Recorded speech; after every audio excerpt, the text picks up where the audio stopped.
Thank you very much, Dr. Hamre, for this excellent introduction.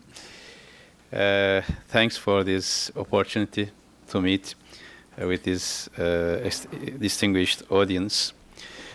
Since you made reference to our previous meetings, I will make reference to some of my previous statements here before. Because I think maybe because of being a student of international relations and teaching for many years, I prefer always process analysis rather than picture analysis. Maybe some of you want to listen more my assessment about the existing picture focused on Syria. But I will still insist on process analysis from where we are coming, where we are now, and where we are going.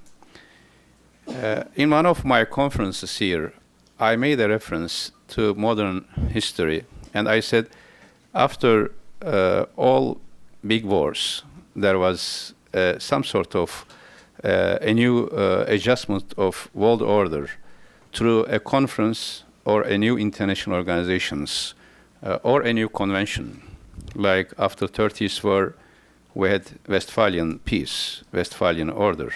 After Napoleonic Wars, we had Congress of Vienna.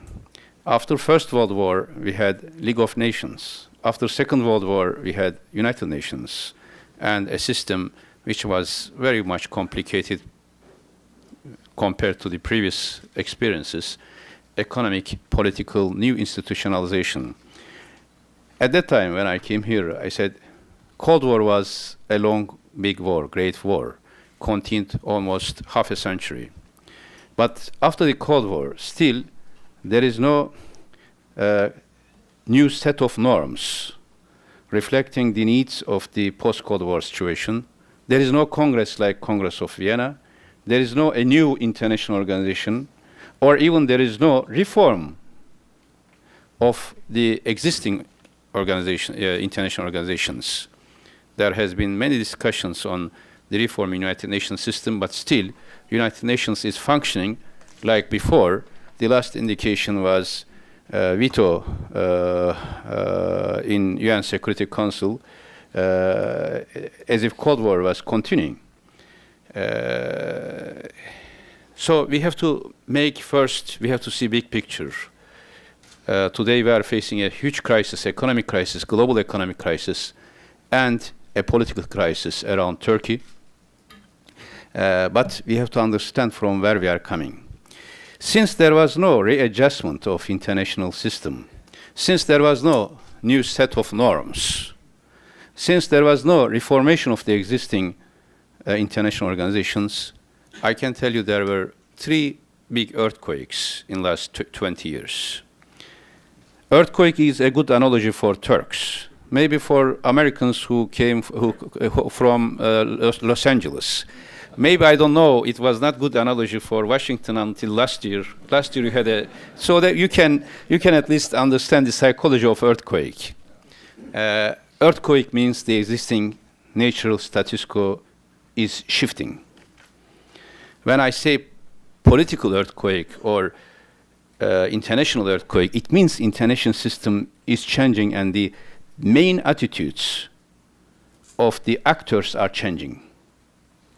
During Cold War, we could predict all the assumptions, actions or attitudes of the main actors.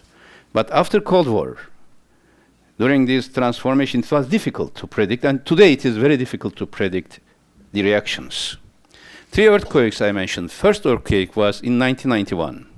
The indications of this earthquake came with the fall of Berlin Wall, and in 1991, Soviet Union collapsed.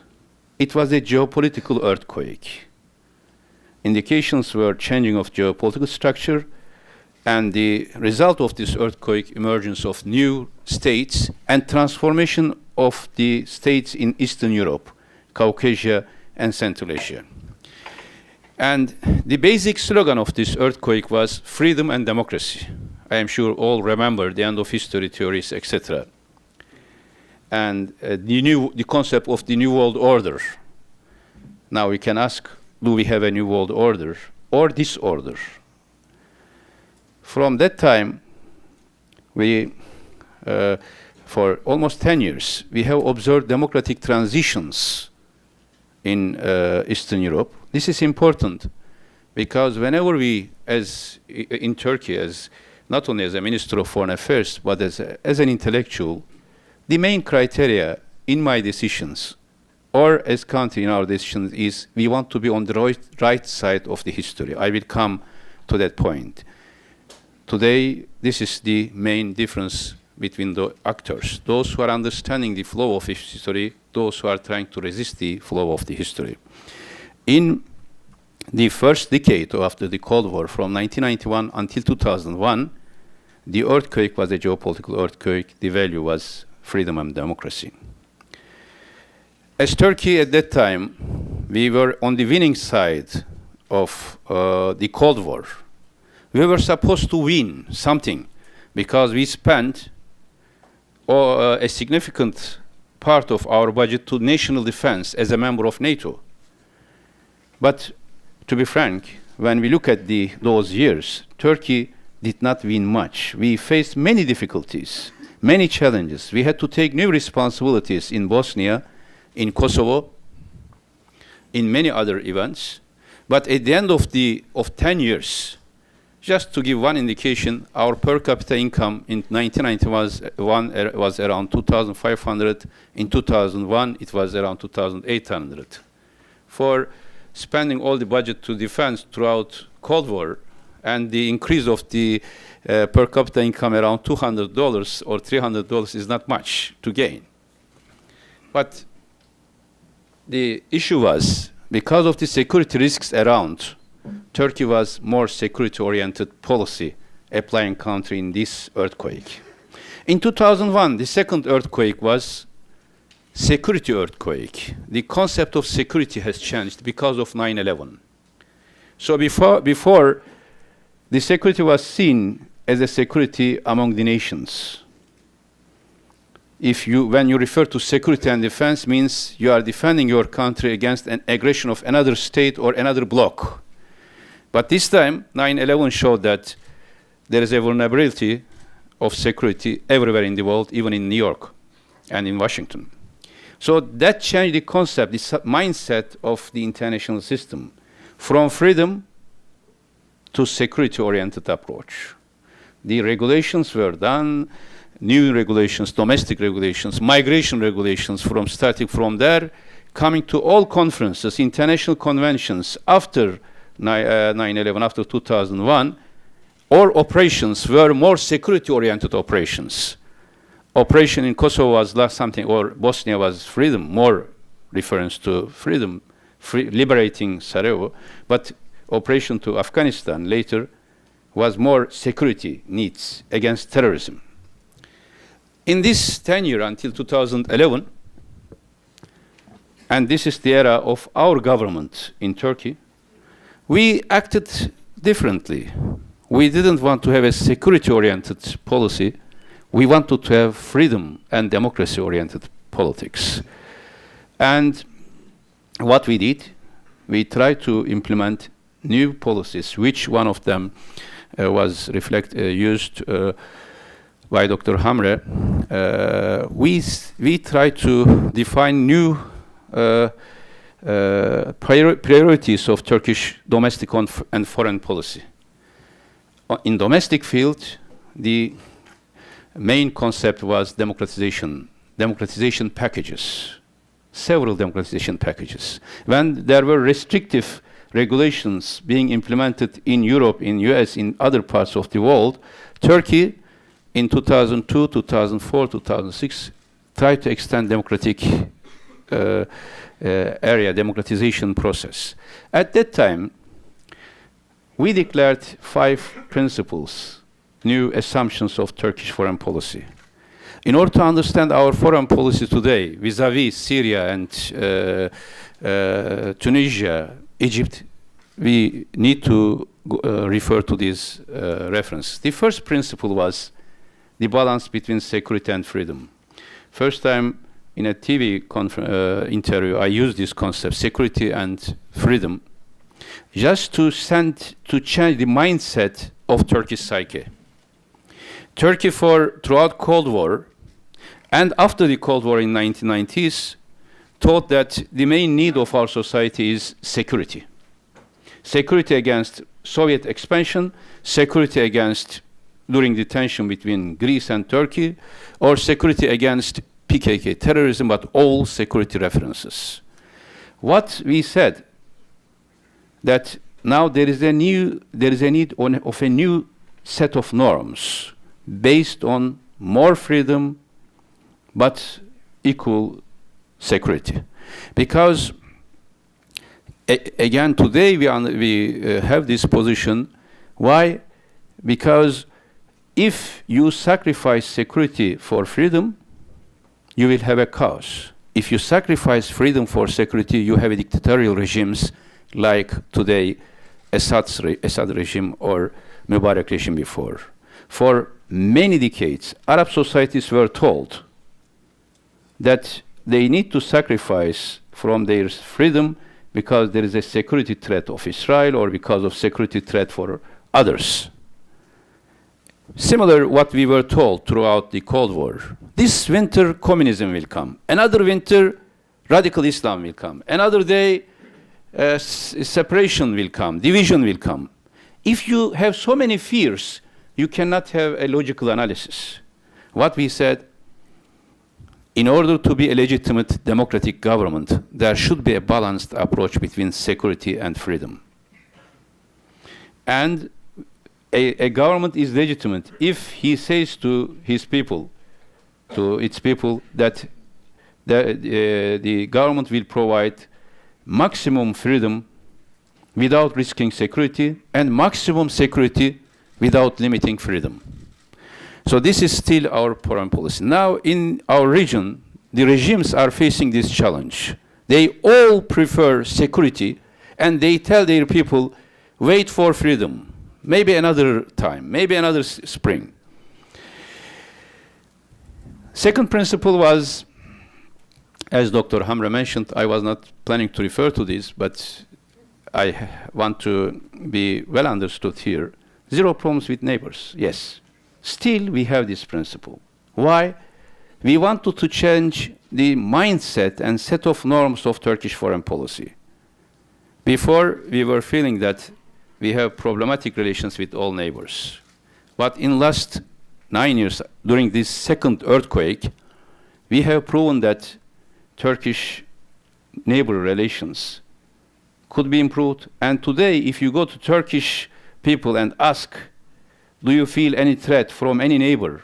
Or how do you see the future of our relations with neighbors?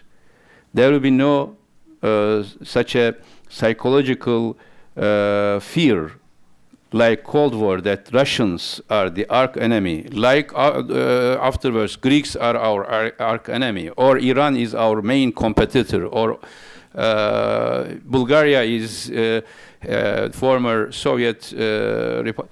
No, today this concept has achieved a success that Turkish mindset has changed. Everybody today agrees that we need to have maximum integration with our neighbors. Yes, we have a problem with Syria, but it is not because of our choice, it is because of their domestic problem. And here is the key for us is we want to have zero problems with the people. Therefore, I said process analysis, not picture analysis. If you have a picture today, you may think that Turkey has some problems with Syria. No, we have problem, yes, with Syrian administration, but with Syrian people, and in the future, after a process, I am sure we will be having excellent relations with a new Syria established by the people of Syria, by the free choice of Syria. In order to avoid the existing crisis, we cannot sacrifice for our future relations with Syria. It was a risk when Prime Minister Erdogan made a major statement from Turkish Grand National Assembly against Mubarak when 1.5 million Egyptian people gathered in Tahrir and asking Mubarak to leave. Now it is time to leave. It was a big risk to, and we were criticized at that time by main opposition. If Mubarak continues, what will you be doing? And it was interesting. A letter was sent to me by my former colleague, dear colleague, expressing, praising Turkish-Egyptian relations and expressing disappointment, or at least very polite disappointment about this statement. I responded next day. I said, we trust Egyptian people because Egyptian people created one of the most impressive civilization of humanity. Egyptian people know the best for their own. And because of our trust to Egyptian people, Prime Minister Erdogan made this call that Egyptian people should be given chance for their own future. And the history will show who is wrong, who is right. And after 1 week, Mubarak left. If at that time we were reluctant and we were not sure about our values, and we tried to praise or keep good relations with Bin Ali or Mubarak, today Turkish Prime Minister wouldn't be welcomed by around 20,000 Egyptians when he went to Cairo last year, September. Or thousands, 10,000s of people in Libya wouldn't welcome him in 4 cities, waiting hours and hours for his arrival with thousands of Turkish flags. Here, our main reference is values.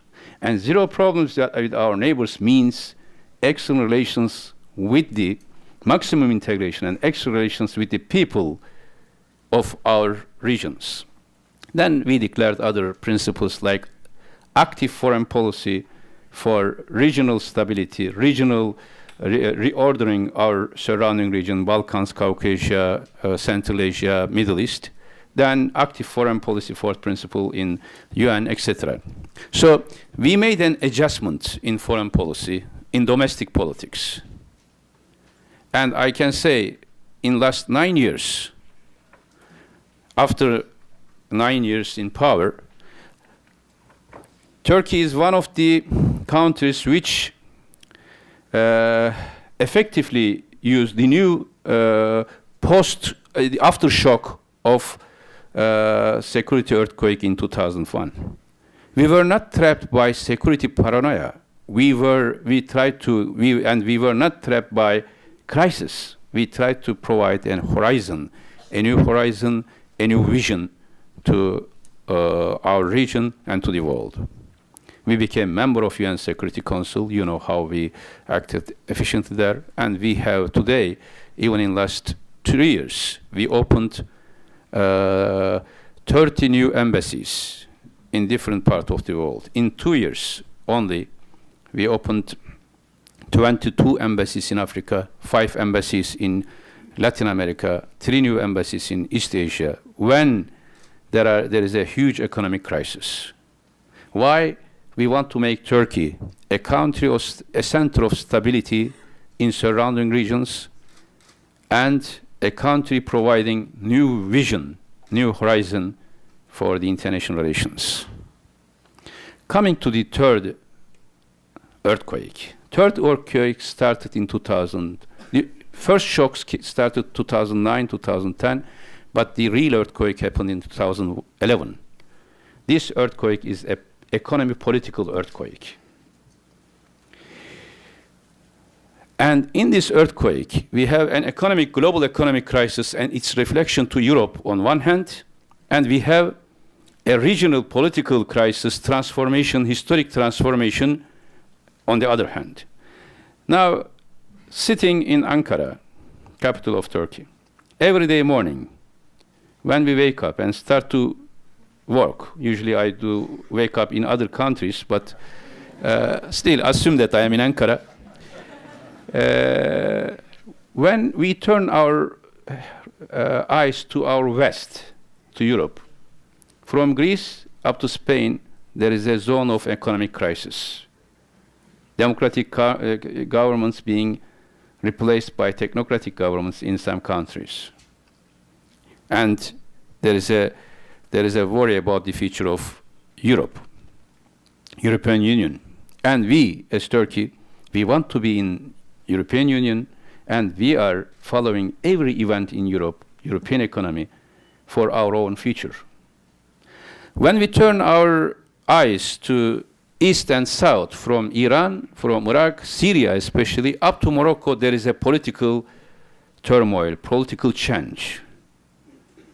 And in the middle of these two crisis zones, there is a country having a stable democratic process. We had elections last year. One of the fastest growing economy. Last year we were, in 2 quarters we were the first, in the other 2 quarters we were the second biggest growing country. And there is a country with a very active foreign policy. When the Arab uprising started in Tunisia, it was a big challenge. It was a big challenge for the region. It was a big challenge for Turkey. The same day when Abu Azizi burned himself as a protest, and protests started in Tunisia, we made statements, and we had a special cabinet meeting, and there we took a strategic decision. Our assessment was that this Tunisian revolt is not a national revolt, is not a revolt of one country.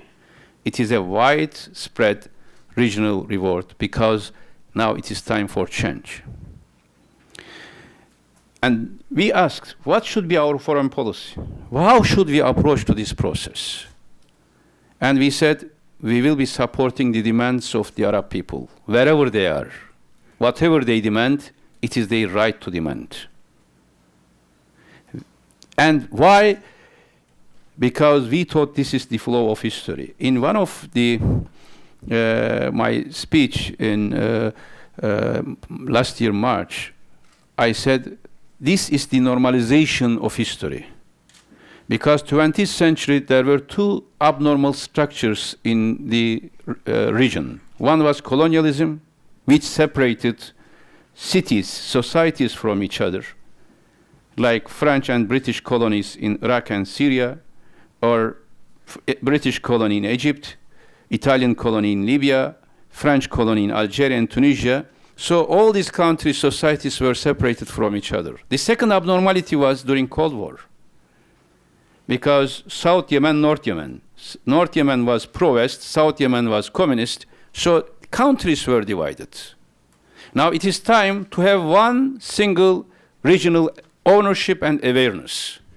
And throughout the Cold War, because of the Israeli-Arab wars, and because of the Sovietic type of state governance, there was an absence of legitimacy link between the leaders and the people.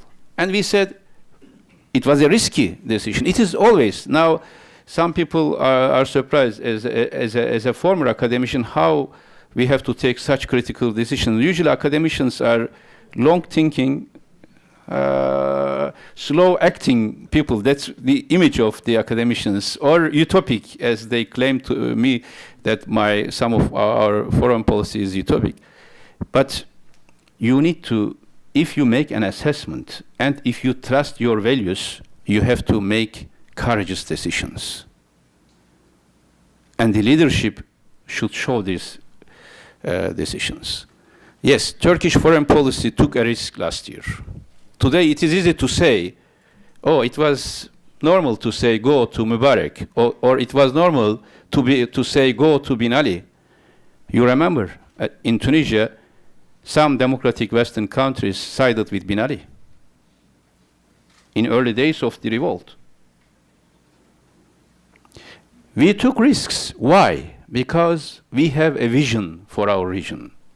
That vision for our region is new regime, new political systems based on the demands of the people, and a new region fully integrated to each other around the values and through economic interdependence.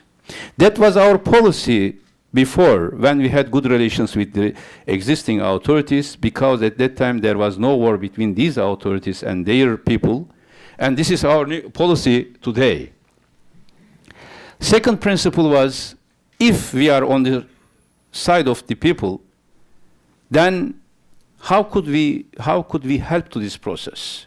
And we said, we will use all the means of diplomacy till the end in order to prevent bloodshed, massacres, bloody transition. And every case in the Middle East and North Africa are unique in itself. The demands are same. The process is same. But the character of the countries, the existing countries, are different. Egypt, Libya, Tunisia, they are almost all Muslim, Sunni, Arab people, while in Iraq or Syria, you have much more diversified cosmopolitan societies. The army structures are different. Egyptian army has different tradition than Syrian army or Libyan army. Each case is unique, but the demands of the Arab young generation is same and relevant for all. And our approach to this transformation, the values are same, but in each case we had different diplomatic methods to help to this process. Today in Syria, what we try to do is unique also compared to Egypt and Libya or Tunisia, because of knowing the special characteristics of Syria. First of all, let me say, last month when I went to Tehran, before going there, I gave, in press conference, I gave a statement that I said, we don't want to have Cold War structures in our region, Cold War tensions, a new Cold War polarization in our region. And last week in Munich, the day when the resolution was vetoed, I repeated the same. We don't want to see new Cold War logic rising regarding to our region. What did I mean? I meant in the region, inside the region, new polarizations, such as Shiite Sunni countries, as two poles. And these countries are making Cold War against each other. Or we don't want static-oriented countries and revolutionary countries. You know, after Camp David, there was rejectionist camp, accommodationist camp, or this type of separations. No. Or pro-West, anti-West countries. In our region today, there is one and single difference. Those who are trying to keep Cold War structures and those who are trying to understand the flow, the logic of the flow of history and try to respond to the demands of the people accordingly. What do I mean this? Mubarak was pro-West. Assad was pro-Soviet in Cold War and anti-West afterwards. Mubarak was, or Gaddafi was Sunni. Assad is Nusayri, close to Shiite approach, but not Shiite at all. But our attitude against Mubarak, Bin Ali, Gaddafi and Assad is same. And the demands of the young people in Tahrir and the demands today of the people of Humus are same.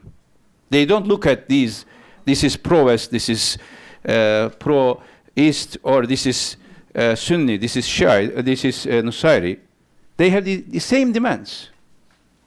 What people in Tahrir Square, young people wanted is free and fair election, transparency, accountability. And what people in Humus today want is same. Rule of law, accountability, free and fair election. So it means it is not an issue of Shiite and Sunni or statu quo and revolutionary or pro-West, anti-West issue. We have to have one consistent approach. Turkey has a consistent approach. We are against any oppression in our region. We don't want to see autocratic tendencies. We don't want any regime seeing any country as if it is their own personal property or property of one archaic ideology, but it belongs to the people of that nation. And Turkey, in principle, is against any foreign intervention. We showed this many times. But at the same time, if there is an oppression by an autocratic leader against the people, nobody can expect us or international community to be silent. 2 weeks ago, when I was in Moscow, I was asked a question that Assad had good relations before, but you have some problems now. How do you evaluate? I said, before, he was not fighting against his own people. Now he's fighting against his own people. When I went last time to Damascus last August, I made it very clear to him. I said, Mr. President, if there is any foreign attack against you, we will be siding with you. But if you fight against your own people and force us to decide, either with you or with the people, we will not think even one more minute, we will be with the people. We want President Bashar Assad be like a Gorbachev, to transform the system, to adapt after the Cold War structures. But he preferred to be like Milosevic. It was his choice. And today, we are siding with the people of Homs, like we sided with the people of Sarajevo, like we sided with the people of Gaza against Israel or Sarajevo against Milosevic. For us, one of these oppressors is from this religious background, one is Muslim, the other Jew, another one is Christian, is not different. Oppression is oppression. And Turkey will be against any oppression in our region. We want to have a new vision for our region, I said. Today, when we look at our region, there are 3 sub-regions. One is North Africa. If we had this meeting last year, I think many of us wouldn't imagine that in 1 year there would be free and fair elections in Tunisia, in Morocco, in Egypt. But in 1 year, we are optimistic and we are hopeful because there were free and fair elections in these 3 countries. And there is a transitional process going on in Libya. We have many challenges. We should not forget that in the first earthquake, geopolitical earthquake, it started in 1991, but even in 1999, we had Kosovo War. It is a long process. In fact, all this transition should have been achieved in Middle East in 1990s. But unfortunately, at that time, the preference was much more on stability rather than democracy in the region. In this North Africa, now all international organizations, actors, NGOs, all regional powers should be having full solidarity with the new government in Tunisia, which is a success, which is a good coalition of 3 big parties. The prime minister is from Nahda, president is from a leftist nationalist party, and Speaker of the Parliament is a social democrat. This is a good combination. We have to be siding with the new Egyptian parliament. We should not look at the composition of the parliament and think that there was some worries, I know even in Washington. What would be happening to the security of Israel if there is a conservative Muslim Brotherhood government comes to power in Egypt? This should not be the concern. For the Egypt, there is only one authority to decide, Egyptian people. No other concern should lead us or should lead international politics. If there is a democratic government, that democratic government will decide what is good or what is bad for their own people. If that people is not happy with that government, the next day, the next election, they will change, not us. We have to have full solidarity during this process with Libya. And we have to create success stories rather than creating new images, negative images regarding Middle East. The second zone is more Gulf countries, less populated, more income, and they are managing themselves. In Kuwait, there was an election. In Bahrain, despite of several difficulties last year, there is a report. At that time also, I went to Bahrain to discuss with both sides in order to open a way of dialogue. But at the end of the day, more stable. But the more challenging third, I finish. More challenging for the sub-region is the third, which is from Iraq, Syria, Lebanon. Really very challenging neighborhood. And the backbone of this is today Syria. Regarding Syria, last year we had three-stage diplomacy. The first stage was bilateral engagement with the administration. We did it. We worked very hard 8 months until September. Unfortunately, we weren't able to convince the administration to stop the violence and to go direct to the reforms. Then we started, after September, we started a regional initiative with Arab League. We supported all Arab League plans, Arab League observers.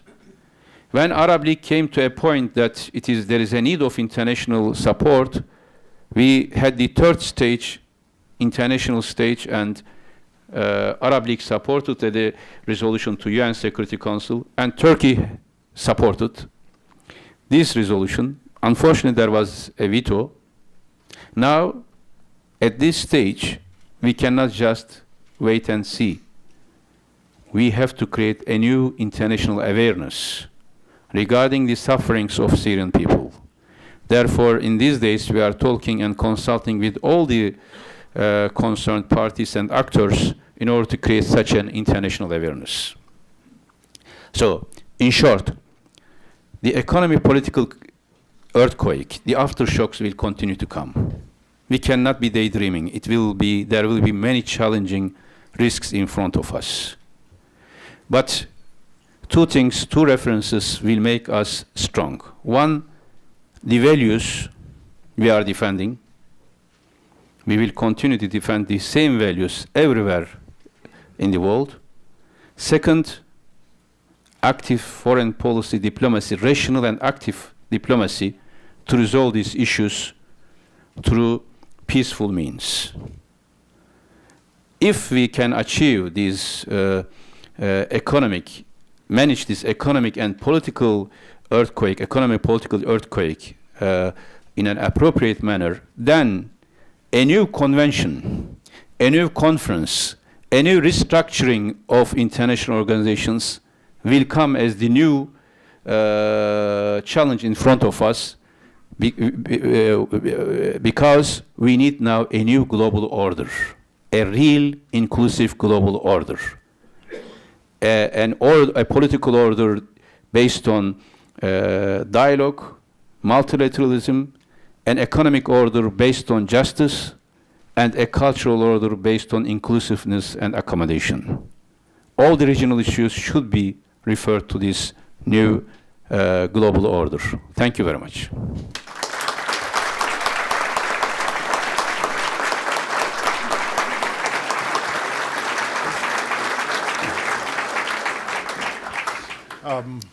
Probably one of the meatiest presentations I think we've heard in quite a while. Thank you, Foreign Minister. I've asked Dr. Alireza to be the moderator for the questions. We only have about 10 minutes, I'm afraid to say, because he has to get someplace else. Boulet, please. Yes, there's a whole bunch of hands. Let me start right at the end. I saw your hand right at the end, please. Can you identify yourself? Yes, my name is Saeed Erakat from Al-Quds Daily newspaper, publishes in East Jerusalem. Sir, I wanted to ask you about the southern part to Syria, about the Palestinian-Israeli conflict. Do you see any movement in the next 12 months, and what role will Turkey play in that realm?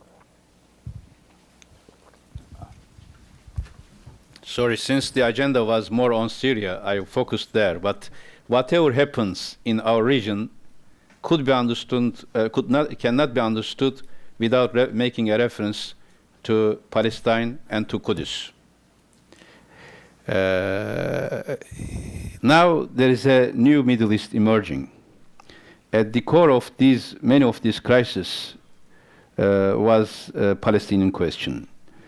Therefore, in this new era, there should be a new initiative. There should be a new approach to the Palestinian-Israel issue. First of all, our first target should be reconciliation of Palestinian groups. In last 5-6 months, together with Egypt, we are working very hard to unite Al-Fatih and Hamas, and to have one authority, one and single authority in West Bank and Gaza. Because without having one authority, even if one side makes a deal, a peace, it will be difficult to implement. And I am happy to say that there are some positive developments, and as you know, last week there was an agreement signed between Mahmoud Abbas and Khalid Mashal in Doha. Before that, Mahmoud Abbas and Ismail Haniyeh came to Turkey. We had meetings with Khalid Mashal to encourage them. This is something good news, and we have to support this nation reconciliation. Without such a nation reconciliation, there cannot be a meaningful peace process. And in this nation reconciliation, the critical term is both sides accepted peaceful resistance. This is a clear indication that Hamas is now adopting a peaceful method of politics. But at the same time, Mahmoud Abbas is accepting a resistance. If a country is, if a people is under occupation for so many decades, it is their right to defend themselves, to resist, but in a peaceful manner, and until a peace being achieved. This is good side on Palestinian side. This is a good news on Palestinian side. We expect a good news from Israeli side. Unfortunately, until now, Israel didn't give positive messages, neither to the region, nor even to American administration or international community. The settlement activity is continuing. The provocative statements regarding Palestine is continuing. And two-state solution is not being defended openly by all members of Israeli government. Now it is time to decide what is the future of Palestine. Nobody can expect this existing status quo to continue. Palestinians deserve their state. I have to be very frank here. Russian veto was wrong regarding Syria. American veto was wrong regarding the recognition of Palestinian state. If a policy is consistent with the human conscience, with the human wisdom, then that politics is sustainable. Today, real global society, wherever you go, if you make a poll wherever you want, all human beings, humanity is behind the recognition of Palestinian state. And all human beings, except some dogmatic people, are behind the demands of people in Syria. And these are not contradictory. As Turkey, we will support the recognition of Palestinian state, if possible tomorrow, if possible today, this hour, because this nation deserves to have their own state. If there is a need of negotiation for this, then Israel must come to the table without making a prejudgment such as settlements. Enough is enough. The people of our region, including Turkey, we are paying for this because of the prolonging of Palestinian-Israeli crisis. Israelis must decide, what do they want? Do they want one state? They are afraid of the demographic rise of Palestinians. They don't want one state. Do they want two states based on 1967 borders, not less? And East Jerusalem is the capital city of Palestine. This is the consensus of this UN Security Council resolution. This is consensus of all of us. Two-state solution, then they must come to the table instead of building new settlements in the Palestinian zone according to the 1967 borders. If they say that there will be no state, then they have to say this openly, so that we will know who wants peace, who do not want to have peace. This new regional environment gives a new hope for a Middle Eastern peace process. I hope everybody will understand this new logic of history, flow of the history, and act accordingly for having a two-state solution where Palestinians and Israelis live together with mutual respect, but full independence and sovereignty of Palestinian state.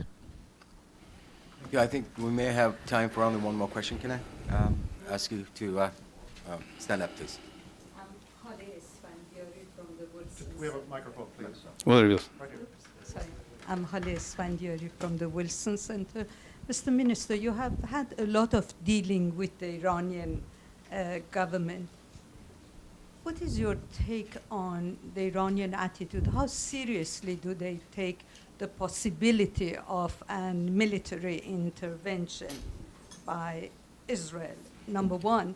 And number two, what kind of incentive will bring them back to the negotiation table with the P5+1? And finally, how do they justify, explain their attitudes towards Syria? Thank you. Regarding nuclear issue, as someone who dealt with issue in last almost 5-6 years, and especially, as you know, in 2010 we worked very hard for a deal with Brazil. I can say I am very sorry, in fact, because of the failure of all these negotiations, because I know technical details. Through all these negotiations, I became like a nuclear expert. Because even for the last day of negotiations before Tehran deal agreement was done, we negotiated non-stop 18 hours around the table, all the details.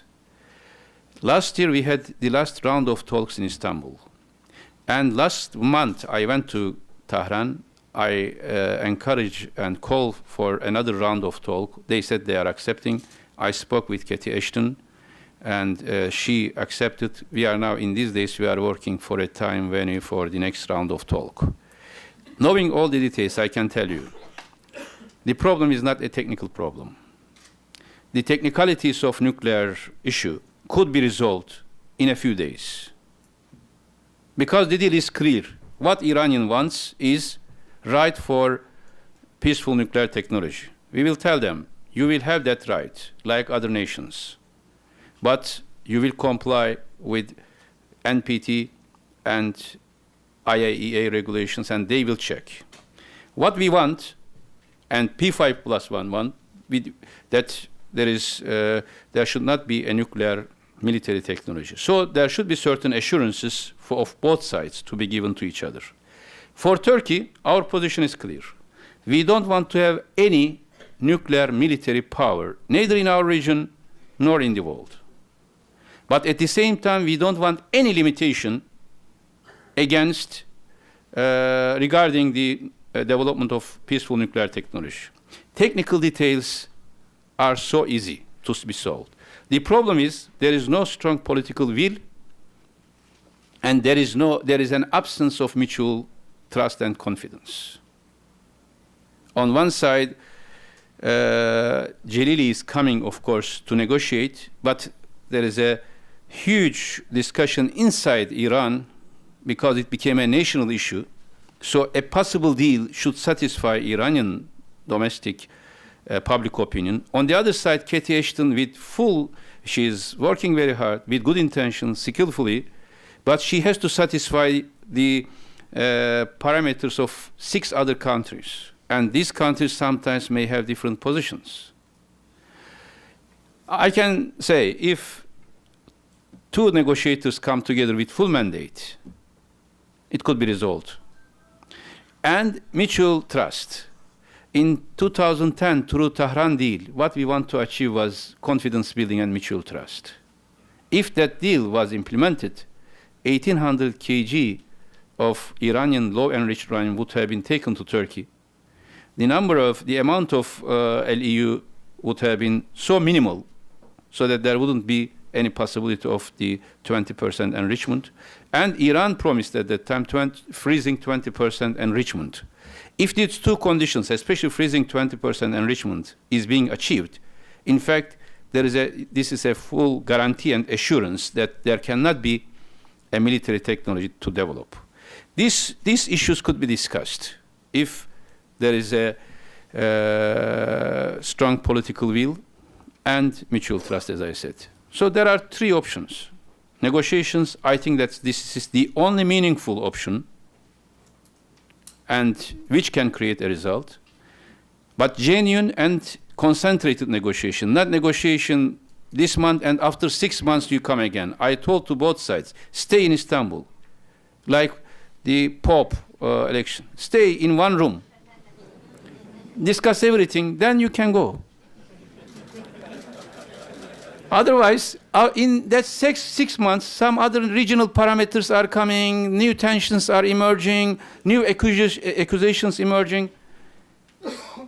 One session, put everything on the table with full mandate. I can assure in a few days they will solve, because I know both sides' concerns and assumptions. Second option, sanctions. In 2010, instead of implementing that deal, sanctions were imposed. What happened? In 2 years, Iran produced much more LEU, started 20% enrichment of MEU, sanctions being imposed. Why Turkey is so interested? Because we are the losing party, because of these sanctions and because of this tension. And third, military strike, I am telling here, military strike is a disaster. It should not be an option. Especially in this historic turning point in our region, we don't want to see another huge tension, because it is not just a regional tension. We don't want to see such a military strike. It is not reasonable, it is not feasible. Nobody would think like Saddam time, there was one place, one attack. Even that was wrong. But from Israeli perspective, I am saying, in this case, it is not feasible, not reasonable, and we will be against it as Turkey. We will never, never endorse any military strike or any military tension, another military tension in our region. Regarding Syria, it is a big dilemma for Iranians. I spoke with them very frankly. Even the terminology is interesting. Bashar Assad once said, this is a fight between Arab nationalists and Islamists. It was a dilemmatic statement. If this is a fight between Arab nationalist Assad and Islamist groups, then where is Iran, Islamic Republic of Iran? And where is Arab League, the ultimate union of Arabs? Arab League is supporting people, Iran is supporting an Arab nationalist. So this type of ideological orientation is wrong. At the end of the day, including Iran, all countries should be showing solidarity with the people of Syria. I hope they will understand that it is better to be on the right side of history and on the right side of the demand of the Syrian people, rather than opposing this demand. Those who are opposing against, those who are resisting or trying to prevent these demands of the people, they will be losing in the future, because, as I said from the very beginning, this is a difference between those who are understanding the flow of history and human conscience, and those who are trying to resist against the flow of history. Whoever is resisting, Israel or Iran or other countries, are same. They will be losing if they resist against these demands. Thank you very much. Thank you very much, colleagues.